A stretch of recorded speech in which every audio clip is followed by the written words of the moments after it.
que puede narrar mejor la historia, que puede plantear mejor, además de que no era un historiador, que no tiene nada que ver, no tiene ningún compromiso, salvo que obviamente se cree que era un historiador cristiano, ¿no? Porque era un seguidor de la historia de la iglesia primitiva. Y él es el que dice que Mateo recogió los dichos de Jesús en lengua hebrea. Por lo tanto, la tradición cristiana no tiene ningún problema en afirmar que ese libro es el Evangelio según San Mateo. Ahora, ¿qué otra cosa nos pudiera llevar a pensar que Mateo lo escribió? Pues de Mateo se sabe muy poco, salvo lo que dice el mismo Mateo en el capítulo 9 y en el versículo 9. Mateo 9, versículo 9, ¿verdad? Donde él mismo dice que pasando Jesús de allí, vio a un hombre llamado ¿qué? Llamado Mateo, que estaba sentado al banco de los tributos públicos, y le dijo: sígueme. Y él se levantó y le siguió. Óigame, qué casualidad que Mateo, ¿verdad?, haya utilizado el testimonio de su propia experiencia para incluirlo en su libro. ¿Por qué? Porque si él fue otro, pudo haber utilizado a otro, pero lo interesante es que el testimonio de un discípulo llamado por Jesús está ahí, en ese libro y en ese capítulo. Y lo que es interesante es que inclusive dice de dónde le sacó. Le sacó de la mesa de los publicanos. Es decir, Mateo era un recaudador de impuestos. Y desde luego, los recaudadores de impuestos eran altamente odiados por los judíos. Los judíos odiaban a los recaudadores de impuestos. La razón por la que los odiaban es bien obvia. Ya necesariamente los recaudadores de impuestos sabían que el pueblo los odiaba. Por lo tanto, cuando ellos se quedaran sin trabajo, no iban a tener trabajo de los judíos, ni consideraciones de los judíos, porque eran odiados por los judíos. Por lo tanto, ellos acostumbraban cobrar 1% del tributo más alto para con eso hacer el 401k. ¿Eh? Y con eso ellos se aseguraban y se garantizaban su retiro eventual, ¿verdad? Porque uno nunca sabe.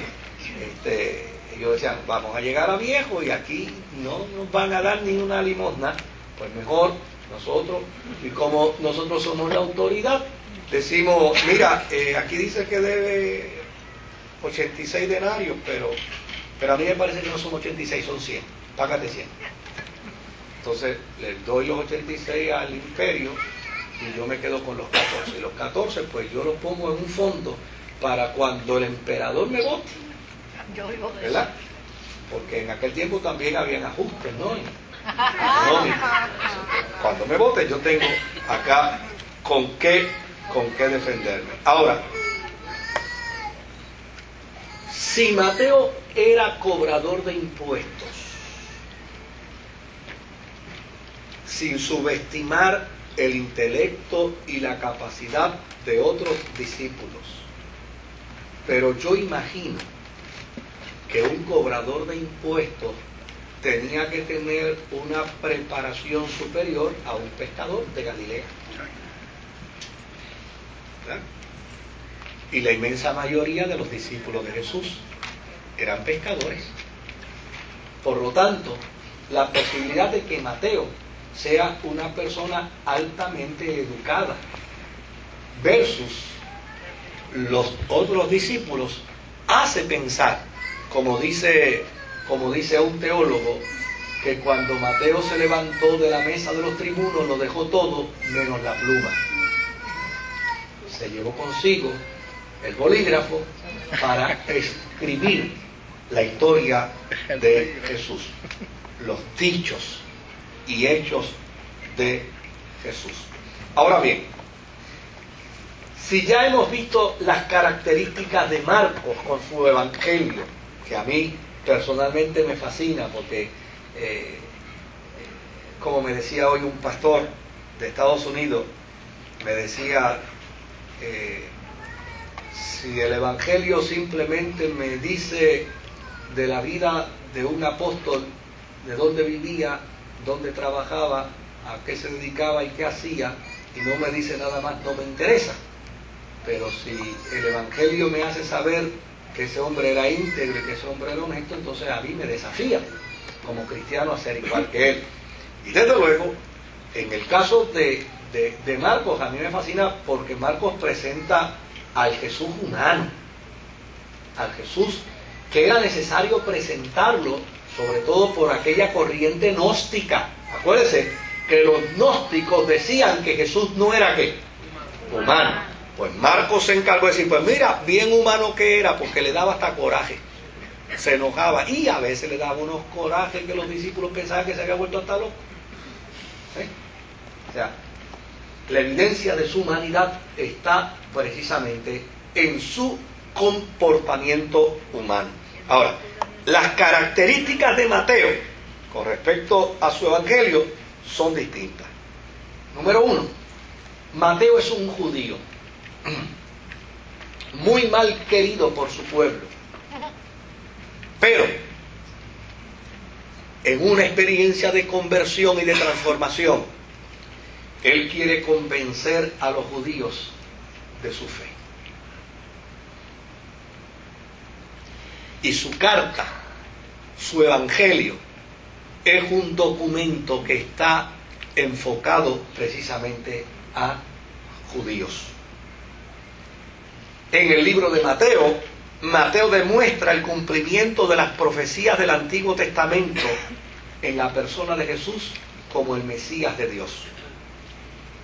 De hecho, por 16 ocasiones, los dichos y hechos de Jesús en Mateo se añade una nota que dice, y esto sucedió para que se cumpliese lo dicho por el Señor a través de los profetas. 16 veces Mateo pone esa nota al calce.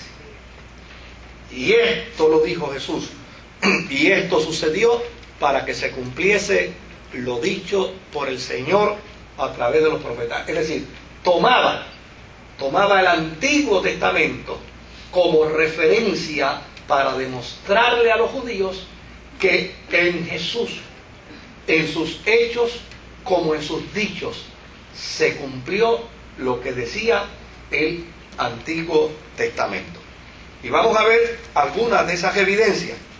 Mateo capítulo 1. Mateo capítulo 1 y verso 23. Usted anótese por ahí las preguntas que ahorita a las 15, entonces damos paso a las preguntas. Mateo capítulo 1, verso 21 al 23. Y dice, y darás a luz un hijo, y llamará su nombre Jesús, porque él salvará ¿a quién? A su pueblo de sus pecados.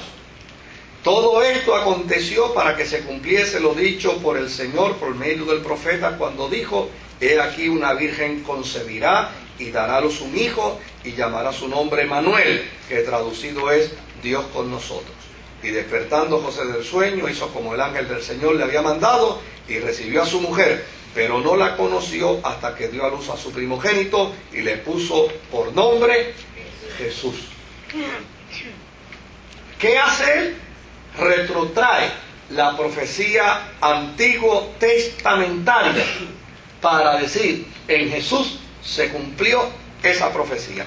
Lo mismo hace en el capítulo 2 y en el versículo 14. Dice, y él despertando tomó de noche al niño y a su madre y se fue a Egipto. ¿Por qué se fue a Egipto? Porque la profecía decía que también de Egipto vendría salvación. Por lo tanto, retoma la profecía antiguo testamentaria para decir, aquí se cumplió. ¿Qué otra cosa hace? En el verso 16 del capítulo 2,